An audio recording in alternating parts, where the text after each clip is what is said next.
Help support the show by going to the Amazon.com search bar on footballsamerica.com when doing your online shopping. There are no charges to you, just support, and it will take you right back to the Amazon website. This month, Footballs America podcast listeners will get free shipping on any order over $35 when they go to footballsamerica.com/Amazon. Again, that's footballsamerica.com/Amazon.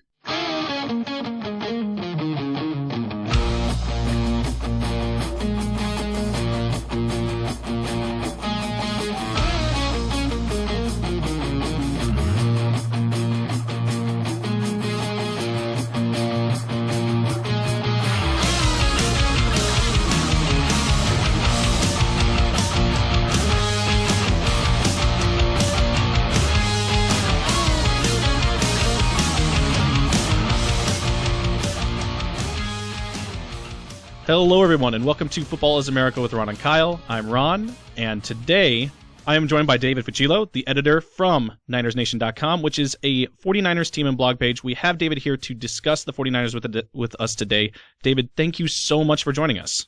Oh, my pleasure. Thanks for having me. And for those of you that don't know, this is actually take 2 of this because we actually did this all once a couple of weeks ago, and it ended up the audio was messed up. I had some hardware issues, so David has taken the time out now twice to join us. So very, very kind of you, David. I appreciate that. No, not a problem at all.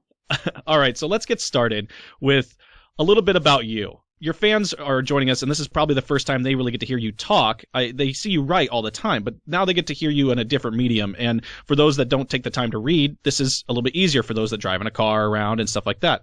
How long have you been a fan of the 49ers? Well, let's see. I'm 35 now. So I was born in 79. I really kind of became a fan in the mid 80s, probably. Again, around 88. When they beat the Bengals that year. I was a kid. I lived in Las Vegas. I didn't really, I didn't have a specific team, and the Rams and the Raiders in LA were not exactly the teams I wanted. So, I as a child, I like any child, I hopped on the bandwagon. That's outstanding. That's the Joe Montana / Steve Young years is your best years right there when you're a kid, correct? Exactly. So not when they won the Super Bowl in 88 and 89, or in 89, 90, and then and then moving on from there.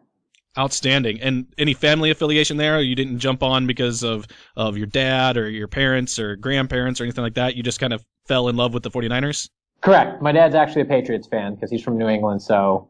Ooh, that's rough. I'm sure he hates being a Patriots fan. I'm sure that's just the hardest thing in the world to be, right? It's rough. So what kind of drove you to be a pro? What made you start the page here? I'm not quite sure if you are the actual starter of it, but you're the guy in charge here. So kind of give us some insight into what drove you to be a pro or semi-pro, however you want to categorize it, in kind of creating Niners Nation and making it what it is today. Well, I started the site in December 2006, mostly because I was bored at work and looking for an outlet for something. I've always the 49ers are the one team that I've been a fan of pretty much my entire life, or pretty close, and so. Yeah, it was something to, initially it was just something to do for fun on the side. I started going to law school around that time, kept doing it then. And after law school, it developed into a bigger opportunity, beyond just 49ers, but that kind of developed into an opportunity. So I decided to kind of, to pursue it and see where it could take me. Awesome. So what is your strongest memory then of being a 49ers fan? You said you started, back when they were winning a lot, and you've been through some pretty tough years. So you have some really good memories. You have some really bad memories. I'm sure the catch in the 90s was a big upswing. Jeff Garcia, Terrell Owens catch, and then you have to go into some pretty down years not too long after that. Can you give us what your best and worst memory is? Well, I think they've both come, the best and worst memory have both kind of come due to, being able to cover the team, being able to be at games, that sort of thing. So, best memory at this point would probably be the Saints playoff game a few years ago when they beat them, when the 49ers beat the Saints on that Alex Smith to Vernon Davis touchdown. I was up in the press box for the game, but then because of the way Candlestick Park was set up, I was down on the sideline for the last few minutes. So I was down there right on the goal line when they threw the touchdown. So obviously that's very emotional. Yeah, exactly. And so that's definitely the best memory. Worst memory would have to be a year later when they lost in the Super Bowl. I was at that game as well, up in the press box, and you lose a Super Bowl, it doesn't get much worse. Yeah, weird Super Bowl as well. Yeah, I remember watching that from home, and it was odd. And going back to that that catch from that pass from Alex Smith to Vernon Davis, I remember watching that and thinking, I'm not a 49ers fan, but that's awesome no matter who you are or who your team is as well. I mean, that seeing him cry, all that kind of stuff, it was very emotional. I'm sure that if you're standing on the sideline, it just had to be insanity. Yeah, no, yeah, exactly. When you're, there's something about being right there and seeing it that makes it a little bit different than watching it on TV. Yeah, so let's get into the 2014 season. I really love bringing people on and talking memories, but unfortunately we have to get to what was last year. It's going to be tough because there's a lot that happened, a lot of negative light shed on the 49ers, but hopefully you can kind of spin that a different direction. It was a weird season, to say the least. The 49ers go 5-2 out the gate and then lose to the Broncos in Denver in a pretty rough way, 42-17, heading into the bye week, and then the Rams coming out of the bye week as well. It got streaky from there, 3 wins in a row, then 4 losses, and it could very well have been a 5th if the injury at quarterback in Arizona hadn't taken its toll. Lots of drama all over the place. The head coach change, strange departure there, players retiring like crazy, lots of rumors and speculation. Can you give us your thoughts? Was the season a success in any way? And if not, can you point out the positives the fans can look forward to and take away? Well, it was definitely an exhausting season. You're talking about a lot of things happening that are unrelated to winning football games. You've got, there were a ton of injuries. You had the Harbaugh stuff started back in February with the Cleveland Brown rumors, the rumor that he was going to get traded there, and it just continued on. And so it was exhausting. And, you can't really call any of it really a success. I mean, the success would be in the fact the defense played surprisingly well in spite of all these losses. They lost multiple linebackers. They lost, they had turnover at cornerback. They had so many changes. So the only real success to come out of the season was probably that. Offensively, Frank Gore passed 11,000 yards, so that was cool. But, the offense was wildly inconsistent, so it was hard to really view anything on that end as successful. And we're talking offense. You brought up Jim Harbaugh and all the drama that surrounded him. Lots of stuff happening there in the media with speculation, lots of rumors. Jim Harbaugh's gone. Jim Tomsula comes in, takes over. He had been with the organization for a while. Not much really known about him. He spent a little time as an assistant coach in NFL Europe and then as a head coach as well. He was hired as a defensive line coach in 2007, so he's been there ever since through more than one coach. Filled in as the head coach when Singletary was fired. Give us some insight into who he is and what he brings to the team that hasn't really been brought yet. Well, obviously he has Tom Sewell has very limited coaching experience as a head coach. He's been the team's defensive line coach dating back to Mike Nolan, really.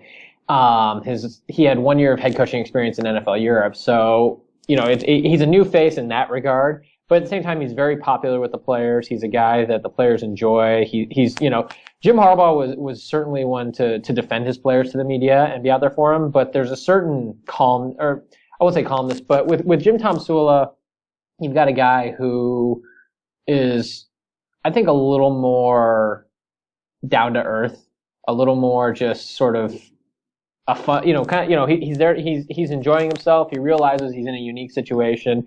And there's not quite, there's an intensity to him, but it's different from what we have with Jim Harbaugh. With Jim Harbaugh, it was us against the world. He was tight-lipped around the media. Yeah, he would talk to them, but it was like pulling teeth to get any kind of information. Whereas Tom Sula, he's had a couple press conferences now, and he had one last week at the end of the first week of the off-season workout program, and it was just, there was a different vibe to it. It was a lot more low stress. He was willing to talk about things, but without giving up a ton of information. It still felt like there was more of a give and take. So for the media, that's a good thing.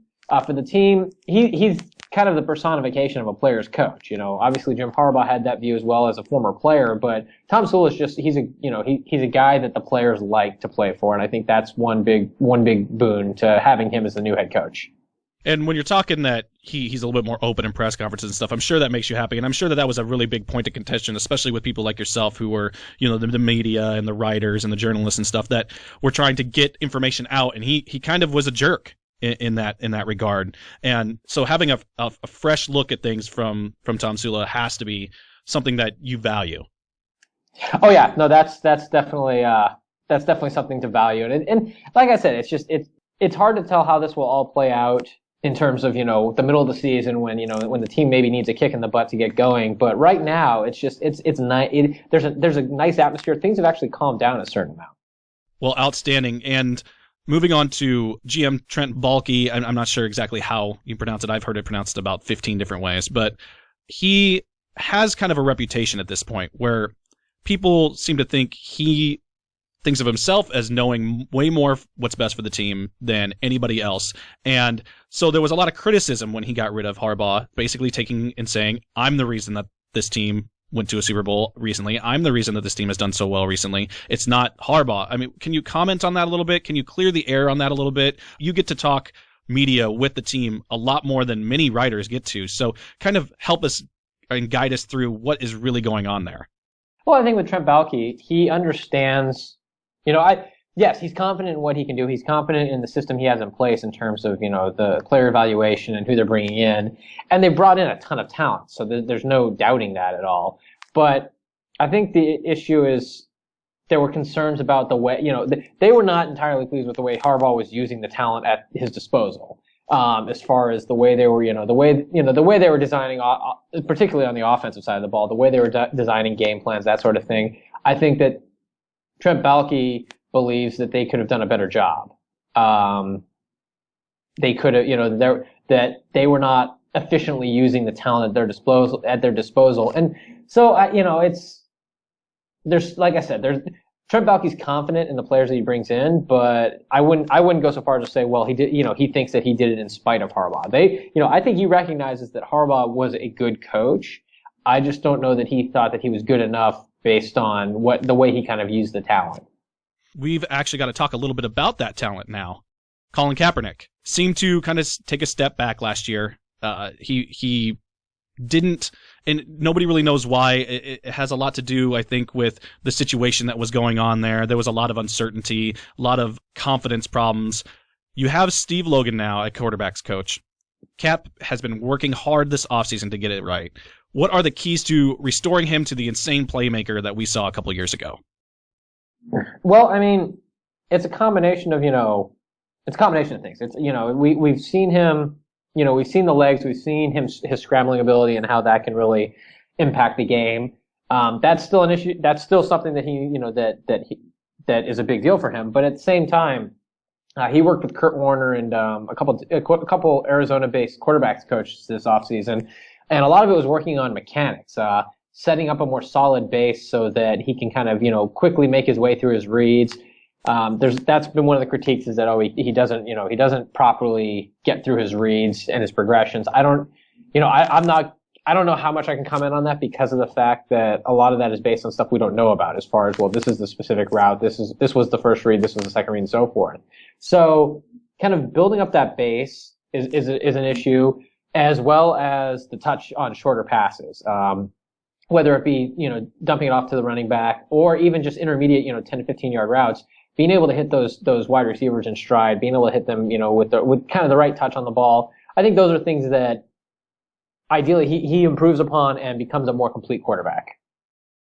So outside of that, he has lost a few offensive weapons. We've seen Gore go, we've seen Crabtree go, and Vernon Davis is getting up there in age. Don't really have a definitive weapon on offense at this point.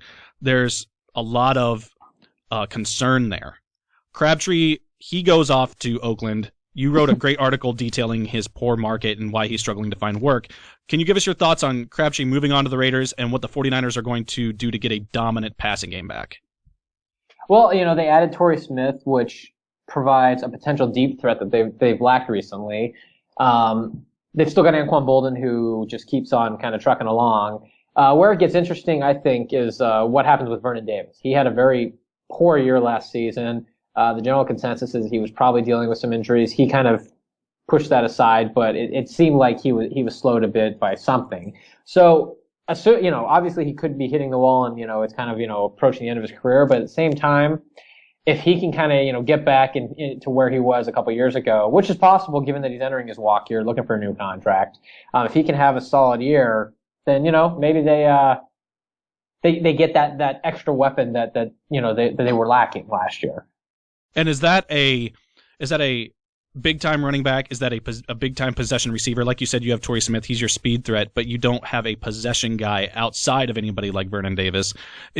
What is the weapon that they need to go after in order to make that happen? Well, I mean, they're probably going to add a receiver in the draft. I honestly, if they did not add anybody, I think you've got Anquan Bolden, who is, I think Anquan Bolden fills that possession receiver role. Nobody, he's one of the better ones in the league at this, even still, in his early 30s. Yeah, despite being, Father Time at this point. Exactly. He's a very strong receiver. He's been their most consistent receiver the last 2 years. So based on what they've got, I think, the addition of Reggie Bush as that, that running back out of the backfield on second and third down, with Carlos Hyde as kind of that as the starting running back, Kendall Hunter mixed in there as well.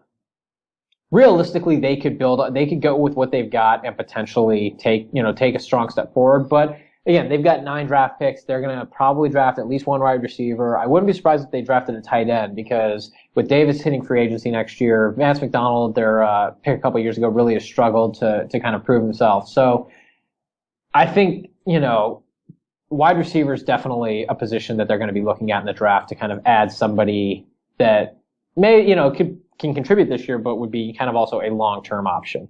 Now, you brought up Reggie Bush. David Newman wrote an article. He detailed how Reggie Bush does not improve the team. And I want to know what your overall thought is on that. He's always a threat. He's lost a step or 2 or 3 as age has taken its taxes on him. What is his role best suited for with the team? And what is your reaction to the comments that seem to be flying from the media that, he's not going to be an answer for anything on the team? Well, I mean, sure, odds, I think the odds are probably better that he, continues to kind of go, the march toward retirement eventually, kind of continues to slow down. But he's a guy that brings a different skill set, I think, than Carlos Hyde and potentially Kendall Hunter. I think Kendall Hunter could potentially do some of the things as well, but Bush is a guy that they're not going to be looking at it for as an every down back. He's a guy that they'll be able to do, they'll be able to use in that short passing game, and potentially not, you're not looking for a guy that's, obviously you like, a guy that can break out, get that 70-yard, catch and run, but they really don't need that. They just need a guy that kind of expand the field a little bit. Left to right, or east to west.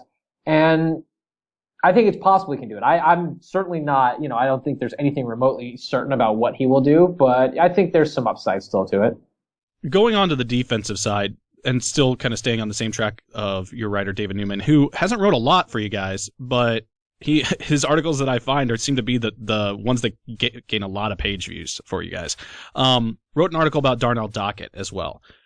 Very detailed and explain the type of player he is and what he can do, the gaps he can play, the type of role he could be suited for. Can you expand upon that role? I know that he wrote the article. I know you've written a little bit about it, about his incoming onto the team.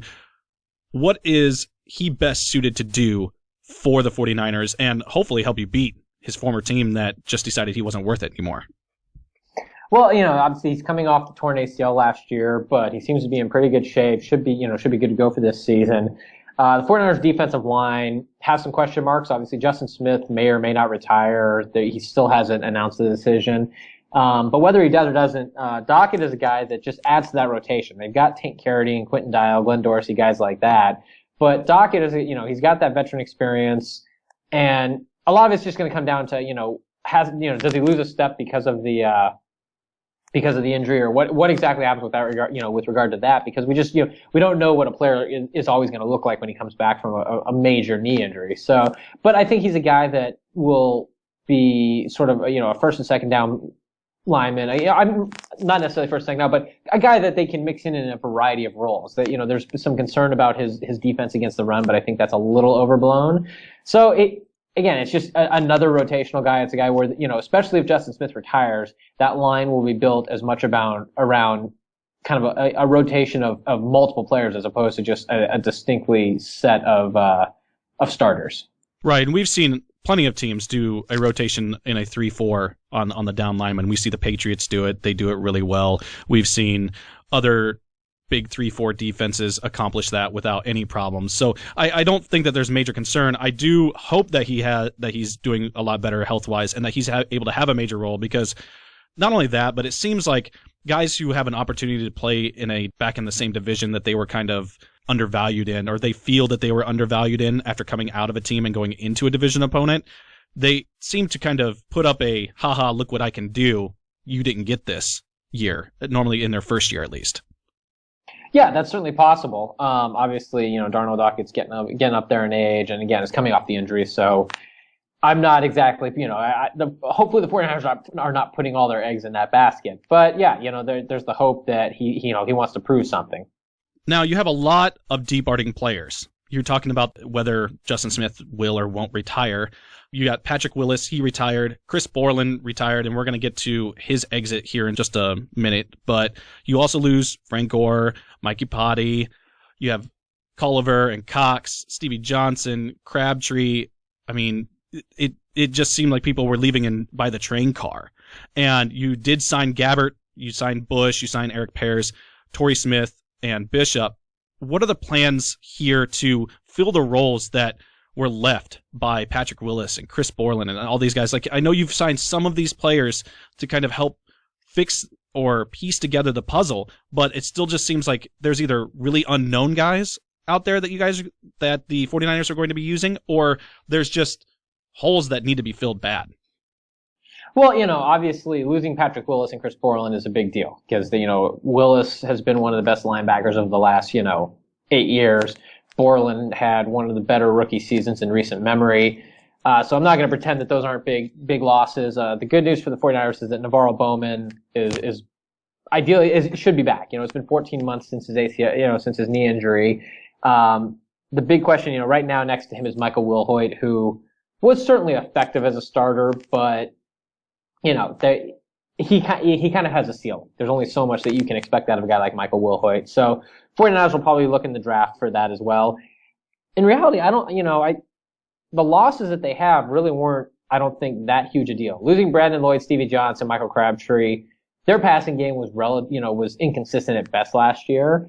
Brandon, guys like Lloyd and Johnson did very little. Crabtree has struggled to stay healthy. So, I think Crabtree was a solid receiver, and I think he's in a good position in Oakland, especially if they draft a guy like Amari Cooper or Kevin White. But I don't know. In my mind, the 49ers losses are not nearly as awful as they would appear at first glance. I think it's, there's certain name value to a lot of these guys, but the 49ers have also, that's one thing that people kind of forget about Trent Baalke, is that one of his strategies the last few years has been drafting guys that are not going to start right away, but are going to be potential fill-ins later. Guys like Tank Carradine, Quentin Dial, Brandon Thomas, the guard they drafted out of Clemson. He tore his ACL a year ago in pre-draft workouts, slipped down to the third round. The 49ers grab him. Now Mikey Potty's gone. Thomas is participating fully in the workout program, and ideally Thomas now slots in to take over for Potty. So the 49ers have a lot of these younger guys that potentially can slot into some of these positions. Plenty to look forward to. You definitely think that they can go after the division title with what they have if they're able to use the pieces correctly. Lots of guys, lots of personnel moves. Can you give us some insight into who we need to be watching for? Are there potential breakout players here that we need to know about? Who do we need to keep our eye on? Well, there's I would say, looking at more under the radar guys, Brandon Thomas, like I mentioned, at left guard is a potential breakout guy. Marcus Martin, center they drafted a year ago. Originally, Daniel Kilgore was a starting center. He broke his leg. Martin took over midway through the year. So their center and their left guard are two guys to watch out for. Carlos Hyde, their running back, he's going to take over for Frank Gore. He was solid last year. Didn't really get a ton of opportunities, but looked pretty decent. And I think is a guy that can really expand on that role if he is named the starter. On the defensive side of the ball, guys like Tank Carradine and Quentin Dial are defensive linemen that are going to get a lot more opportunities, particularly if Justin Smith retires. So, the 49ers drafted them in 2013. Neither really contributed in 2013. Slowly worked their way in 2014 with Dial eventually taking over at nose tackle. So those are two guys. The big question will be at cornerback for them. Chris Culliver and Parrish Cox both departed in free agency. So this year it'll be Tremaine Brock and then some combination of Dante Johnson, Sharice Wright, some other guys. I think Dante Johnson is a guy to keep an eye on. He was the 49ers drafted him in 2014. I believe he was a 4th or 5th round pick. And he got a lot of opportunities last year. I think there's a very good chance he moves in the starting lineup this year. So he's a guy to also kind of keep an eye on as the season moves on. So with all of those players, you have your draft needs. Plenty of positions the teams could go after in the draft. It just seems like we couldn't really pinpoint what the most glaring need is, if any. And you have a middle of the road pick here, or the 49ers have a middle of the road pick here. Who or what positions do you see them attacking the hardest in the first few rounds? And give us who the fans are kind of clamoring for. Well, a lot of people are talking cornerback and wide receiver. You've got a lot of big names at wide receiver, guys like Devontae Parker. People talk about Dorial Green-Beckham. At cornerback, guys like Marcus Peters are mentioned fairly frequently. I still think there's a good chance they go defensive line in the first round. I think even with guys like Ken Kearney and Quentin Dial, there are questions about the defensive line moving forward. You've got players that can come in and do some things, but are they gonna be able to do enough? There's questions about how, the ceiling of some of these guys. So I think defensive line is up there. I do think wide receiver is still in play just because, they signed Torrey Smith. They have Anquan Bolden, but Bolden's a free agent after this year. And Quentin Patton and Bruce Ellington are two guys they've added the last couple of years that really haven't done a whole lot yet. And so I could see them going wide receiver fairly early. So with all that said, and now we've gone over what the strengths are, where the weaknesses are, what needs to be addressed the most. We talked, what about Colin Kaepernick? Is he going to progress? And what are the steps that needs to be taken for him to progress? You play in a division. It's a tough division. You got Arizona, you've got Seattle there. The Rams are only going to get better. They can only go up from here, right? I know we say that every year, but taking the stab at the Rams, this is your opportunity to throw some mud if you'd like. But they have to be getting better. Their defense is going to continue to be strong there with Jeff Fisher, but looking at overall picture next year, it's early, it's before the draft. Can you give us your thoughts on, is this team going to be a Super Bowl contender? Is this team a playoff contender? Is this team going to be a team that could at least split with Seattle or sweep them even? What is your thoughts on what could happen next year when it comes to the 49ers overall record? Well, could covers a lot of areas with this team, in part because it's an entirely new coaching staff, so we don't know what they're going to bring to the table, what it's going to look like once the action actually starts. I don't know, if they can make the playoffs, they can win the Super Bowl. That's certainly, I think that's a given, just the way that the NFL has developed over the years, where as long as if you can get in the playoffs, you've got a legit shot of winning the Super Bowl. Now, I do think they can make the playoffs, but I also think that they could very well go 6-10. My hope, and I am relatively optimistic they can do pretty well, but again, there's so many question marks around the coaching staff that there's really no there's no certainty around it. And so, they could go 6-10, they can go 10-6, and neither would really shock me all that much. So my last question then is, what are your expectations of the team? What are the realistic expectations of the fans? If you're looking at the team overall and you're saying, at this point, we will say, okay, this didn't work. Something bad happened. What point is that? Where is the line drawn where you say something either didn't work or this was the best experiment we've ever done? I think making the playoffs is, if they make the playoffs, it's a good thing, a success, whatever you want to call it. If they don't make the playoff, if you wanted to make an arbitrary, draw that arbitrary line, then not making the playoffs would be the problem, because the 49ers have said our goal is a Super Bowl every year. We're going to, that's what we play for in San Francisco, blah, blah, blah, all that stuff.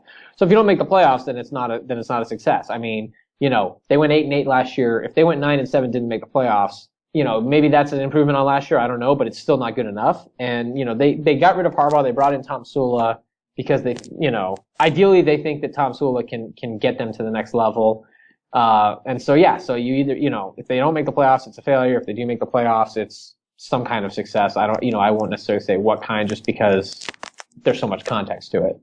All right, David. Hey, we really appreciate you coming on with us. We're going to go ahead and wrap up here.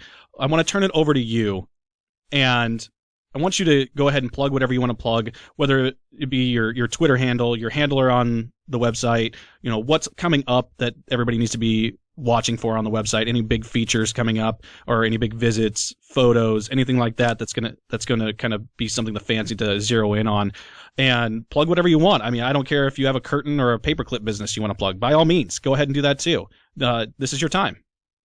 Obviously the draft's coming up in a couple of weeks, scheduled next week. In the week leading up to the draft, David Newman will have kind of a rundown of Trent Baalke's drafts dating back to 2010, kind of, look back at each one over the course of what? So five drafts that he's been involved in as the general manager. So going to be taking a look at each of those. So that'll be something to keep an eye out for. Other than that, you can follow us at Niners Nation. And, we're just looking forward to more football. Oh, always. There's just too much that happens in the offseason anymore to really get away from it.